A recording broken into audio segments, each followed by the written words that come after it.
This is Rumble with Michael Moore. I am Michael Moore. A little music there from my very first movie, Roger and Me. Happy Labor Day weekend. I've decided I'm going to keep this short today because it is a holiday weekend. I probably should not be doing any work on Labor Day weekend, but I just wanted to say a few words to you about this particular weekend, this particular day, this holiday. Tell you about something special that's happening tomorrow night on national television. I am a member of three unions, the Directors Guild of America, the Writers Guild of America, and the Screen Actors Guild. And two of those unions, we are currently on strike right now. I've talked to you a little bit about this over the past few months. It has dragged on. Studios and the networks and the streamers, just like most entities, I guess, don't want to part with their money. And this really isn't so much, these aren't strikes about, oh, we want more money. This is more about getting everything aligned so that the new entities agree to the same working conditions and the same pay that the old guard have been paying for 7 or 8 decades. There's not a lot really being asked here, which makes it even more surprising that it has gone on this long. Nonetheless, the writers and the actors remain together on this. And I think all of us would like to get back to making our films and television shows. I don't think I've ever been out on strike on Labor Day weekend. I guess there's a certain irony to that, but it's not really irony, is it? It is the power that we hold in our hands because we provide the labor. We provide in this case, the creativity and the stories. And I think all of us look forward to getting back to work as soon as possible. But on this Labor Day and Labor Day weekend, I just wanted to say a few words about not just the unions I belong to, and to all of you out there, and most of you probably don't belong to a union. It's been a tough go for the last few decades now. I grew up in a union family. My uncle was in the original strike in Flint, the sit-down strike of 1936-37, that essentially gave the UAW its first contract, the United Auto Workers. And my father worked at the factories of General Motors, as did my grandparents, uncles, aunts, quite a few of us.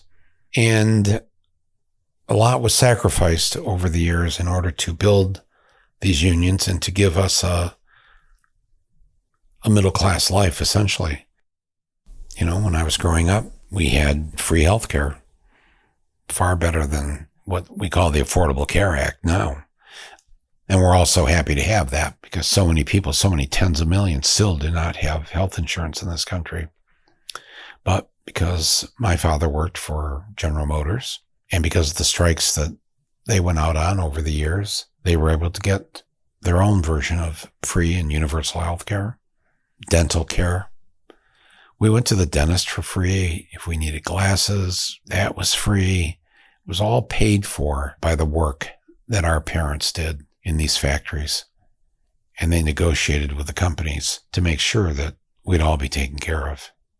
And that when we retired, there'd be money there, not just Social Security, but an actual pension. You know, geez, I remember my dad had at least 4 weeks paid vacation every year. Sounds so European now, doesn't it? Paid vacation, paid sick days, bereavement days, all kinds of, if you needed some time off, you got it. If you wanted to go back to school, it was paid for. If you needed a lawyer, like for just a civil matter, the union provided an attorney. So I just want to say a few words in favor of all this today. And let me thank our underwriter for this episode today. And then I want to tell you about something really special that's happening on Labor Day on Monday. I'm recording this on Sunday morning, but something kind of cool is happening tomorrow. and I thought you might like to be aware of it.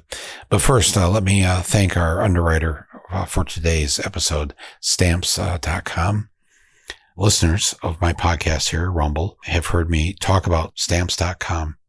For over 25 years, they've been helping millions of people save time and money when it comes to shipping.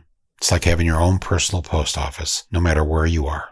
All you need is a computer and a printer, and Stamps.com gives access to all of the United States Postal Service and all UPS services. And there's no lines, obviously. You do it from home. There's no traffic you have to sit in. There's no waiting. They automatically tell you the cheapest and fastest shipping method and give you huge discounts up to 84% off UPS and USPS rates. Two organizations that are fully unionized, UPS and the United States Postal Service. You can also schedule package pickups. You can order shipping supplies or printers from their supply store, and they'll even send you a free digital scale so you can weigh your packages. So get your business ready for the holiday rush. Get started with Stamps.com today. Sign up with the promo code MORE, that's my last name, MOORE, for a special offer that includes a 4-week trial period plus free postage and a free digital scale. And there's no long-term commitments or contracts that you have to sign. Just go to Stamps.com, click the microphone at the top of the page, and enter the code MORE, MOORE. And again, my thanks to Stamps.com for supporting this podcast and, most importantly, supporting my voice. Much appreciated. Okay, so as I was saying, there's something really special happening tomorrow on television. I'm sure you've heard of Turner Classic Movies, TCM. I think most basic cable systems carry that. It's not a pay cable network. Turner Classic Movies, they show the classic movies. They show all these great movies that go back all the way to the silent era up into, more modern times. I'm sure a lot of you enjoy this channel. I certainly do. What I really like is being able to see some movies for the first time. I'd never seen the Bogart and Bacall movie, To Have and Have Not, based on an Ernest Hemingway story. That was on last week. Bad Day at Black Rock with Spencer Tracy was also on a week or two ago. These are great, great films. And so tomorrow, on Labor Day, the Turner Classic Movies has apparently decided to honor workers and their movements on film on the channel here. They've got some movies that not just depict unions, but show the wealthy and what they've been up to and how they work and how they do things. My hat's off to them for spending Labor Day and doing a little bit of this. They're going to do a primetime double feature beginning at 8 o'clock Eastern. I'm sorry, I don't know how that works on the West Coast with the timings of this particular channel, but at 8 o'clock Eastern tomorrow night, a double feature beginning with at 8 o'clock, the great classic documentary by Barbara Koppel, Harlan County, USA. This is a powerful, powerful documentary about the 1973 coal miners' strike in Appalachia. I believe this was Barbara's first film, and it is a searing, brilliant, powerful film about coal miners, what they go through, the threat to their lives that took place during the strike, the violence perpetrated by the companies. It's an amazing film, and that kicks off the double feature tomorrow night, 8 o'clock on Turner Classic Movies. This particular film won the Academy Award that year for Best Documentary. Then at 10 o'clock tomorrow night, Monday night, Labor Day night, really proud to announce this, they are showing my first film, Roger and Me, tomorrow night, 10 o'clock Eastern on TCM. And, my films, obviously, I think probably because of the subject matter, while they hold and have held various records for box office and attendance and the number of people around the world that have seen my films. But it's very rare that they get shown on any kind of network, American networks, I should say. So this is a very rare screening of what was my first film, Roger and Me. It's an hour and a half long. It's in color. It came out in 1989. It's a very special film to me because it takes place in my hometown of Flint, Michigan. It's a film about how General Motors, thanks to the hardworking people of Flint and other GM cities around the country, became the wealthiest corporation in America. And back in the 1980s, even though at that point it was making profits of over $4 billion, they were participating in massive layoffs of workers, tens and tens of thousands. The auto companies, not just them, lots of companies, they figured that, well, you can make more money if you just don't have to pay as many people. And it's really a good idea if you could figure out how to get one person to do the jobs of two people. Think of the savings.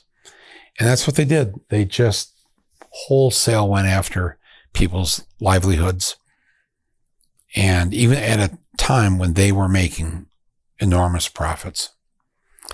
So my hometown was decimated in Flint. There have been 80,000 people in Flint working for General Motors. 30,000 at that time, 1980s, lost their jobs in Flint, were laid off, permanently laid off, and the jobs permanently eliminated. 30,000 jobs over a period of a few years. And it caused such havoc. I mean, the official unemployment rate in the city of Flint back in, I would say this would be probably close to the early to mid 80s. It hit as high as official rate, 29% unemployment. It's just awful. So, I did not know how to make a movie. I never went to film school. I never hardly went to school, actually. I mean, I went to school. I have a high school degree. And I tried going to college for a year or so, but it wasn't for me. And I decided to start my own alternative newspaper in Flint called the Flint Voice, and some other things that I thought might be helpful in the town. Ran for public office, got elected when I was 18 to the Board of Education, things like that. But what I really wanted to do was make a movie about this, and I did not know how to do this. I went to a lot of movies. I watched a lot of movies. I've always watched a lot of movies. I still watch 3 to 5 movies a week, whether now they're on streaming services or networks or whatever. But I love going to the movie theaters, and I go to the movie theater. I'm a strong believer in seeing movies on a big screen with great sound and with 100 or 200 other people. It's a collective, it's a communal experience. And part of that experience is sharing it with other people, even if you don't know who they are, just sitting there with them. I restored a couple of movie theaters in Michigan, set them up as nonprofits. I still program them and run them to this day. They're in Traverse City, Michigan. One's a 107 or 108-year-old movie house. The other one is an old WPA building built during the Roosevelt era. So in Traverse City, Michigan, we get to watch great movies, foreign films, documentaries, indies, art house movies every week of the year. And for 18 years, I had a film festival. And now we're going to reboot that here next month, a new version of it, a new era for our film festival. Maybe I'll talk to you about that here in a few weeks. But right now, today, I just wanted to celebrate the fact that those of us, those who work for a living, those who create, those who produce the wealth of this country, deserve a fair share of it. And those who are unable to participate in the production of that wealth also deserve to be taken care of in a society like this. And so this is what all of us who have been part of the unions forever, we've believed in this. We believe that healthcare is a human right. We believe that education is a human right. These should not be profit-making entities. Nobody should be making a profit because somebody gets sick, because we want our kids to go to the best schools. All of these things. We continue to fight for these things. And I know many of you listening to this have been in your own struggles trying to get by, especially during this last decade, coming in and out of the pandemic. And so I guess what I wanted to say today was I just wanted to honor you and to thank you and to tell you that we're all in this together. And I'm a very lucky person that I get to make movies like Roger and Me and Bowling for Columbine and Fahrenheit 9/11, Sicko, Capitalism, A Love Story. There's about a dozen of them that I've made. Similar themes in the sense of going after these various issues, trying to get this country and this planet in better shape, take care of each other, to fight that established order that is very greedy and wants to make sure they get more and more and more. It's like, there's never enough for them. As I've said before, the dirtiest word in capitalism is the word enough. There's no such thing as enough. And the fact that so many working people who are the working poor, people that have to work more than one job and still can't make ends meet, who don't have enough, there's something hugely immoral about that. And on some level, things have gotten better over the years, back from when that strike happened in Flint in 1936. And yet there's still so much more to go. The UAW, the United Auto Workers Union, elected the first democratically elected president of the union. In other words, every union member got to vote in this election here this year. And now we have a new president of the United Auto Workers. And man, he has just been saying and doing so many great things. And he's made it clear to Ford and General Motors and Chrysler when the contract is up, and the contract is up in 10 days for the auto companies, that the free ride is over for these companies. They're going to have to pay workers a decent wage.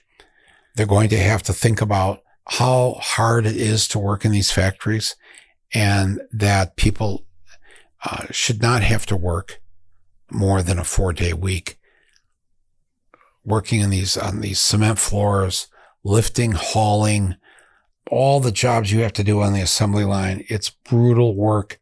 I saw the toll it took on my dad, other family members, friends, neighbors. And then when GM and Chrysler went bankrupt, when Obama first became president, U.S. government stepped in to save those companies.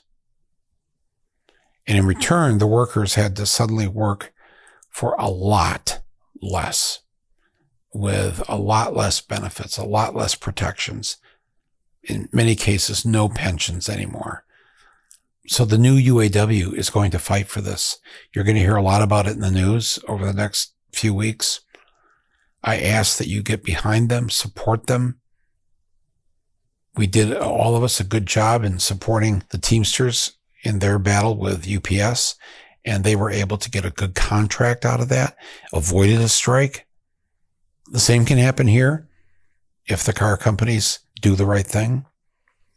So I just wanted to put that out there, that I and others need to stand with the auto workers if they have to go on strike in a couple of weeks. And I guess, I don't know, I'm also thankful on this day that I get to do what I do. I can't wait to get back to work, frankly. So we're all sticking together to make sure that that happens soon. Like you, we're all missing the TV shows that we like to watch. We're missing Stephen Colbert and Seth Meyers and all the others that we haven't been able to work on TV. We want them all back to work. And again, check out my first film tomorrow night, Labor Day night, Monday night, 10 p.m. Eastern, Roger and Me. It's a film I'm so proud of. It opened a door for me that I got to walk through so I could tell these stories, so I could tell your stories. And the fact that I still get to do this, I don't take it for granted. It truly feels like a privilege, and I have to fight for what I want to say and do, just like anybody else who does this. But man, if you haven't seen Roger and Me, it's a film now that's, it's like it's 34 years old. It had its world premiere on Labor Day weekend in a little town in Colorado called Telluride. There's a film festival there. They didn't know me from Adam, and they saw the film and they loved it. And the little committee that picks the films there, and they showed it, and the whole thing just exploded in a huge way. For me, it became at that time the largest grossing documentary. And that's happened to me 2 other times. Bullet for Columbine and then Fahrenheit 9/11 each broke the documentary box office record. So that's when I say I feel very lucky that to be able to reach so many people with this. And I thank all of you for being supportive of that. We've got a lot more work to do. We've got a big election year coming up. So we're going to be very busy with this on this podcast and with my Substack column. So let's all do our job. Let's all do what we can do. Let's take a moment here on this Labor Day weekend to give thanks to those who came before us, who allowed us to have a better life, to realize that that better life is not guaranteed, and it will be taken away by the rich and the powerful. If they have any opportunities to do that, they will do it. And so that's why we all have to stick together, union, non-union, no matter what the particular job is or what the cause is. We sink or swim together. I'd rather not sink. So that's why we're all in this. We're all in this together. And thanks for giving me the opportunity to share these thoughts with you, to thank you, to tell you about the chance you have to see this movie on, the basic cable. You don't have to pay to see this movie tomorrow night, to see Barbara's movie that is on just before mine, Barbara Koppel's Harlan County, USA. Hey, it's rare that you see anything on a nationwide basis that says, hey, let's take 3 or 4 hours here to celebrate the working people of this country. That's what they're doing tomorrow night on Turner Classic Movies, starting at 8 o'clock with Barbara's film and 10 o'clock with mine. So please tune in. I'd be happy, really happy if you did that. And if your kids haven't seen it, or your adult children haven't seen this film from 1989, I think they might like it. So pass it around, tell people about it. Monday night, Labor Day night, 10 o'clock on Turner Classic Movies, Roger and Me. All right. I'm going to go back to just chilling here on this weekend. I'll be back next week with another podcast with my Substack column. Don't forget to see one of the most radical and funny films ever, Barbie. Still in the theaters, folks. I know. Mike, why are you still pushing this movie about a doll? It's not about a doll. It is about, as the movie itself says, capitalism, fascism, the patriarchy, and companies who make off like bandits at the expense of everybody else. One of the best satires that Hollywood has ever made. It is up there with Dr. Strangelove, Monty Python's Life of Brian. You will be shocked if you've put off going to see this movie because it's about a doll many of us didn't care for. I've already talked about this enough, but I wanted to close by encouraging, if you haven't seen it here on this holiday weekend, it's still in theaters. Go see it. You'll understand why I keep pushing it. And thanks to all the people who've worked with me, all the wonderful, great crews and staffs that I've been able to work with. Thank you, all of you. Thanks to my executive producer of this podcast, Angela Vargos. She is also the editor. Thank you to everybody who's made a difference. We have a lot of work to do, and we'll be talking about that here in the coming days and weeks. So please stay tuned.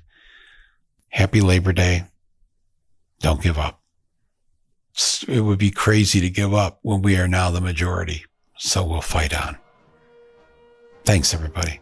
This is Michael Moore. I am proud to be an American. part of a great democracy where our equal rights are for everyone, thanks to justice and liberty. With our 50 wonderful